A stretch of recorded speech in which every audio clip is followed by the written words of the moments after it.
News Tamil கழுகு. காவலர்களுக்கான முதலமைச்சர் பதக்கம் வாங்குறதுல குளறுபடியானுங்கிற அளவுக்கு கேள்விகள் எழுந்திருக்கா.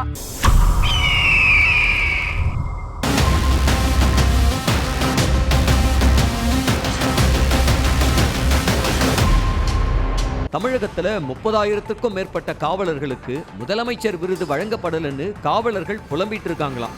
மாவட்ட அளவுல சீனியாரிட்டி பார்க்கறதுனால பல காவலர்களுக்கு முதலமைச்சர் விருது வழங்கப்படலையாம். பக்கத்து மாநிலத்திலெல்லாம் முதலமைச்சர் விருது எளிதா வழங்கப்படுது. 10 வருஷத்துக்கு மேல துறை நடவடிக்கை எதுவும் இல்லாம இருந்தாலே அவங்களுக்கு முதலமைச்சர் விருது வழங்கப்படும். அப்படி வழங்கப்படுறவங்களுக்கு மாசம் 400 ரூபாய் படித்தொகையும் கொடுக்கப்படுது. சிலருக்கு 15 முதல் 20 வருஷம் வரைக்கும் விருதுக்கு அலாட் ஆகுதாம். இந்த தாமத காலத்துக்கான அரியரும் கொடுக்கப்படாமலேயே இருக்காம். சிலர் சிபாரிசினால சீக்கிரமே விருது வாங்குறதும் நடக்குதாம். அதிகாரிகள் தலைமையில இதெல்லாம் நடக்கிறதுனால கேள்வி கேட்க முடியாம இருக்கிற காவலர்கள் அரசு எப்படியாவது இதுக்கு தீர்வு காணணும்னு புலம்பி வர்றாங்க.